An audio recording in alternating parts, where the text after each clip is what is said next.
দেড় যুগ পার হলেও ঝিনাইদহের মহেশপুর উপজেলার কাজিরবেড় ইউনিয়নের নতুন কোলা ও পুরাতন কোলা রাস্তাটি আলোর মুখ দেখেনি। ভুক্তভোগী এলাকাবাসী আর কতদিন, কত বর্ষার কাদা পানির সাথে এই মানবেতর জীবনযাপন করবেন? ভুক্তভোগী এলাকাবাসীকে সঙ্গে নিয়ে সরজমিনে সরাসরি লাইভে রয়েছেন জাস্ট টিভি নিউজের senior staff reporter, press club মহেশপুরের সভাপতি জনাব সরোয়ার হোসেন। এই মুহূর্তে আমাদের সাথে যারা সংযুক্ত আছেন জাস্ট টিভির অনুসন্ধানে, আমরা মহেশপুর উপজেলার পরবর্তীতে আমরা সেই রুলির মোড় থেকে আপনার এই যে আপনার ব্রিজ পর্যন্ত এই রাস্তাটির আপনার কাজ চলমান আছে, যে কাজটি আসলে 30 জুনের মধ্যে আসলে শেষ হওয়ার কথা ছিল, সেই কাজটি এখনও শেষ হয়নি। ঠিক সেই রাস্তার পাশে এই অল্প কয়েকদিনের বৃষ্টিতে মানুষের যে আসলে দুর্ভোগ, এই দুর্ভোগটি এই উপজেলার মানুষ পানির নিচে রাস্তা কেমনভাবে আসলে তলিয়ে গেলে এই এলাকার মানুষ এই রাস্তা নিয়ে আপনার তাদের একটি দাবি যে সর্ববৃহৎ বড় একটি উপজেলা, এই উপজেলায় রাস্তার যদি এই করুণ দশা হয়, আমরা সেই করুণ দশার যে আসলে বাস্তব যে অবস্থা, এই অবস্থাটি আসলে আপনাদের সামনে আমরা একটু তুলে ধরতে চাই। এই গ্রামের নাম কি? নতুন কোলা। তো এই নতুন কোলার এই আপনার এই বাড়ির এই অবস্থা কেন বাবা?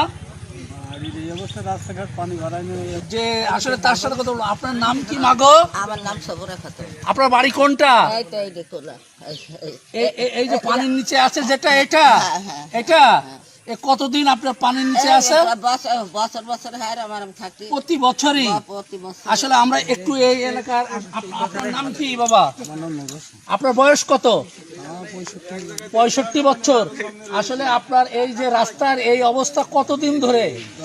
ধরেন প্রায় আমার বয়স চলে গেল। এই বয়স এই 65 বছর, এই 65 বছরই রাস্তার একই অবস্থা দেখছেন। হ্যাঁ বন্ধুরা, আমরা যে বিষয়টি আসলে আপনারা দেখেন, একটি আসলে হেরিং রাস্তা, আপনার দুই পাশে আপনার এখানে একটি ছোট পুকুর, এই পাশে আছে একজন হতদরিদ্র মানুষের আসলে বসত ঘর।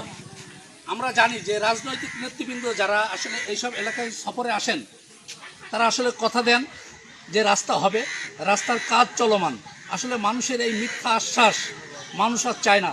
একজন বয়স্ক মানুষ উনি বলছিলেন যেমনটি, যে আমাদের জানাচ্ছিলেন যে 65 বছর বয়সে উনি এই রাস্তার একই আসলে দশা, একই স্বাধীনতা উত্তর পর এই মহেশপুর উপজেলার অধিকাংশ আপনার রাস্তাঘাট একই আসলে করুণ দশায় অবস্থিত। আমরা জানি না এই ইউনিয়নের চেয়ারম্যান আসলে তিনি এই মুহূর্তে তার কি করণীয়। আমরা স্থানীয় জাতীয় সংসদ সদস্য অ্যাডভোকেট শফিকুল আজম খান চঞ্চল মহোদয় আপনার দৃষ্টি আকর্ষণ করতে চাই যে এই আপনার অল্প বৃষ্টিতে এই এলাকার সাধারণ মানুষের যে কষ্ট, যে আসলে দুর্দশা, এই দুর্দশাটি আপনি জানেন, এবং অবিলম্বে এই রাস্তাটির কাজ হবে এই প্রত্যাশা আসলে আমরা রাখি। আমরা আসলে এই এলাকার মানুষ যেমনটি আসলে বলছিলেন,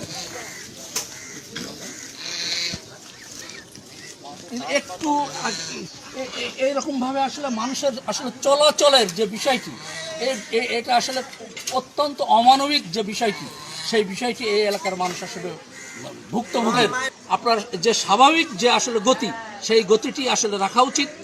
এই প্রত্যাশা রেখে আমরা আপাতত বিদায় নিচ্ছি। ধন্যবাদ বন্ধুরা।